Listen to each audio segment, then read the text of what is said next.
جی السلام علیکم۔ آپ صلی اللہ علیہ وسلم کی حدیث ہے جس کا مفہوم یہ بنتا ہے کہ جو بھی مسلمان وبا کی وجہ سے ہلاکت کا شکار ہو جاتا ہے اللہ تعالیٰ اس کو شہید کا درجہ دیتا ہے۔ آپ سب جانتے ہیں کہ 1.5 کروڑ خاندانوں کو 12,000 روپیہ ماہوار دینے کا ارادہ کیا گیا ہے حکومت کی طرف سے۔ یہ پیسے ڈسٹریبیوٹ کرنے کے لیے 17,000 ڈیفرنٹ پوائنٹس بنائے گئے ہیں تاکہ لوگوں کو آسانی ہو اور وہ ان پوائنٹس کے اوپر جا کے اپنے اپنے پیسے وصول کر لیں۔ اگر ہم 17,000 پوائنٹس پہ یہ 1.5 کروڑ لوگوں کو ڈیوائیڈ کرتے ہیں تو 900 بندہ ایک پوائنٹ کے اوپر بنتا ہے جہاں سے انہوں نے اپنے پیسے ریسیو کرنے ہیں۔ اور اگر ہم دن میں صرف 100 لوگوں کو ایک دن میں صرف 100 لوگوں کو یہ پیسے دیں تو 9 دن کے اندر یہ 17,000 پوائنٹس کے تھرو ہم یہ سارے پیسے ڈسٹریبیوٹ کر سکتے ہیں۔ اب جیسا کہ آپ جانتے ہیں کہ 22 تاریخ سے لاک ڈاؤن سندھ سے سٹارٹ ہو گیا، پاکستان کا ہی لاک ڈاؤن ہے۔ 22 مارچ سے یہ لاک ڈاؤن چل رہا ہے اور آج 23 اپریل ہو گئی ہے، یعنی کہ ایک مہینے سے بھی اوپر ہو گیا اس لاک ڈاؤن کو چلتے ہوئے۔ 27 مارچ کو حکومت کو یہ احساس ہوتا ہے تو وہ کہتی ہے ہم لوگوں کو پیسے دیں گے۔ 14 اپریل کو اس کے 3 ہفتے بعد حکومت یہ ڈیسائیڈ کرتی ہے کہ آج سے ہم نے پیسے دینے شروع کرنے ہیں۔ 14 اپریل سے آج تک 10 دن تقریباً ہونے والے ہیں اور حکومت ابھی تک آدھے لوگوں کو بھی پیسے نہیں دے پائی۔ جیسا کہ میں نے آپ کو پہلے بتایا کہ صرف 100 لوگوں کو اگر ایک پوائنٹ سے روز کے پیسے دیے جائیں تو یہ پیسے 9 دن کے اندر دے دیے جائیں گے۔ آپ اچھی طرح سے یہ اس بات کا اندازہ لگا سکتے ہیں کہ ایک ایسا بندہ جو دن کی روٹی کماتا ہے اور رات کو وہ کھا لیتا ہے، اس کی خوشی آئے تو اس کے لیے اس کو ادھار لینا پڑتا ہے، اس کے زندگی میں غمی آ جائے تو اس کے لیے اس کو ادھار لینا پڑتا ہے، بیماری آ جائے اس کے لیے اس کو ادھار لینا پڑتا ہے، یعنی کہ اس کی زندگی کا سرکل صرف وہ دن کے کمائے ہوئے پیسے جو وہ رات کو کھا لیتا ہے اس کے اوپر چل رہا ہے۔ ایسے بندے سے ہم یہ توقع کر رہے ہیں کہ وہ جو ایک مہینہ گزر چکا ہے اس کے اندر وہ سروائیو کر گیا ہوگا۔ صاحب حیثیت لوگ اس چیز کا اندازہ نہیں لگا سکتے، لیکن ذرا سوچ کے تو دیکھیے کہ ایک بندہ جس کے پاس اگلے دن کے پیسے نہیں ہوتے وہ ایک مہینہ اس نے کیسے گزارا ہوگا۔ ہر چیز بند ہے، وہ کسی سے مانگنے بھی جاتا ہوگا تو کس کے پاس جاتا ہوگا۔ ایسی صورتحال کے اندر ہماری حکومت ایک پوائنٹ سے 100 بندوں کو صرف 100 بندوں کو روز کا ان کا پیسہ نہیں دے سکتی۔ اب میں اس کو نااہلی جانوں، میں اس کو نیت کی خرابی جانوں، یا میں اس کو اپنی غربت جانوں کہ ہماری حکومت کے پاس یہ 250 ارب نہیں ہے جو وہ ان لوگوں کو دینا چاہتی ہے، یا میں یہ سمجھوں کہ حکومت یہ چاہ رہی ہے کہ چلو مہینہ تو کسی طرح سے گزر ہی گیا ہے، اگلے مہینے کے بھی پیسے اسی 12,000 میں پورے ہو جائیں گے۔ معاف کرنا، جس سپیڈ سے آپ لوگوں کو یہ پیسے دے رہے ہیں میرا نہیں خیال کہ ایک مہینے کے اندر بھی یہ پیسے ان کو ملیں گے، اور اگر آپ ایک مہینے میں بھی ان کو یہ پیسے نہیں دینا چاہ رہے تو یا تو یہ صرف اعلان ہے یا یہ ان کے ساتھ مذاق ہے یا آپ لوگ ہمارے ساتھ سنسیئر ہی نہیں۔ بات یہاں پر ختم نہیں ہوتی ہے۔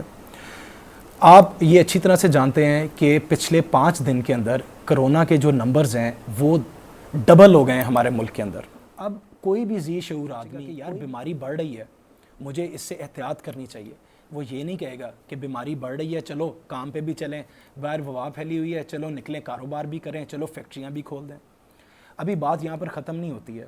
آپ نے فیکٹریاں کھول دیں، فیکٹریاں تو آپ نے کھول دیں لیکن ٹرانسپورٹ آپ نے کھولی نہیں۔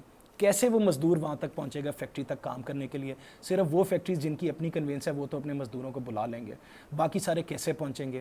کون پلاننگ کر رہا ہے آپ کی یہ ساری چیزوں کی؟ کون وہ عقل مند آدمی ہے جو یہ سارا کچھ کرنے پہ آپ کو تیار کروا رہا ہے اور آپ وہ سارا کچھ کر ہی بھی جا رہے ہیں؟ بات پھر یہاں پر ختم نہیں ہوتی ہے۔ آپ نے کنسٹرکشن انڈسٹری بھی کھول دی، کنسٹرکشن انڈسٹری کے ساتھ 50 قسم کی ڈیفرنٹ دکانیں مارکیٹ کے اندر آپ نے کھلوا دی ہیں، پینٹ والا، ہارڈ ویئر والا، ٹائل والا، کون ہے جو آپ نے نہیں کھلوا دیا۔ لاکھوں بندہ ان دکانوں کے اوپر آ کر بیٹھ گیا، لاکھوں بندہ ان سے وہ سامان لینے بھی آئے گا۔ مزدوروں کی بات تو میں پہلے بھی کر چکا ہوں کہ میرے خیال میں حکومت ان کو سینیٹائزرز اور ماسک دے گی کہ وہ مزدوری کرنے سے پہلے بھی سینیٹائزنگ کریں گے اور بعد کے اندر بھی، تو ان کا بیچاروں کا تو کوئی مسئلہ ہی نہیں۔ اب یہ جو 50 دکانیں آپ نے کھول دی ہیں ایک ہی مارکیٹ کے اندر، 50 دکان کھلی اور باقی ساری دکان بند ہو، تو کیا وہ لوگ جن کی دکانیں بند ہیں وہ آپ سے یہ سوال نہیں کریں گے کہ یہ کس قسم کا قانون ہے کہ یہ بندہ تو اپنی کمائی کر سکتا ہے، ہم لوگوں کو آپ لوگوں نے منع کر دیا اپنی کمائی کرنے سے؟ یہ کیسا توازن ہے، یہ کیسا انصاف ہے، یہ کیسی پالیسی ہے؟ یہ پالیسی چل ہی نہیں سکتی۔ آپ کچھ بھی کر لیں لوگ اس کو ضرور اپنے پیروں تلے روندیں گے۔ جب ایک بندے کی دکان کھلی ہوگی تو دوسرا کیوں اپنی دکان نہیں کھولے گا؟ ڈاکٹرز نے کل آ کے اعلان یہ بات کر دی ہے کہ اگر آپ لوگ اس کو پریونٹ نہیں کریں گے تو ہمارے لیے ایک ڈیزاسٹرس ٹائم آ جائے گا۔ میں مرنے کی بات نہیں کر رہا. اگر آپ صرف کرونا سے بیمار بھی ہو جاتے ہیں تو آپ کو ایک ہاسپٹل کی ضرورت ہے, اور ہمارے ہاسپٹلس کے اندر کوئی اتنی فیسلٹیز یا اتنا جگہ بھی نہیں ہے کہ وہ اتنے سارے لوگوں کو ایک ٹائم کے اندر لے سکیں. اگر یہ 10,000 سے 1 لاکھ تک لوگ چلے جاتے ہیں تو آپ کا کیا مطلب ہے ہمارے ہاسپٹلس کے اندر جگہ ہیں کہ ہم ان کو رکھیں؟ ہم تو ان کا علاج ہی نہیں کر سکتے. تو جب ہم ان کا علاج نہیں کر سکتے تو صرف ایک ہمارے پاس حل ہے کہ ہم اس سے بچیں, ہم احتیاط کریں. اور احتیاط کا صرف ایک حل ہے, وہ ہے لاک ڈاؤن. اور لاک ڈاؤن کا صرف ایک حل ہے, اور وہ ہے لوگوں کو ان کے گھروں تک ان کا کھانا پہنچانا کہ وہ بھوک سے نہ مر جائیں. میں نے آپ کو پہلے بھی کہا, آپ اکانومی کے لیے جتنی مرضی زور لگا لیں, پوری دنیا کے اندر یہ اکانومی کا کلیپس کر گیا ہے. آپ پوری دنیا کے ساتھ ہیں, آپ اکیلے نہیں ہیں.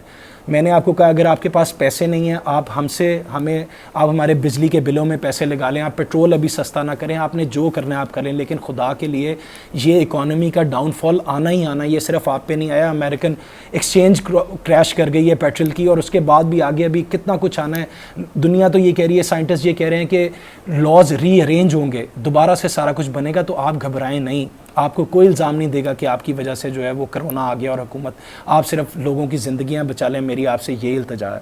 ہمیں سیریس ہو کے لوگوں کے لیے کچھ سوچنا پڑے گا, لوگوں کے لیے کچھ کرنا پڑے گا.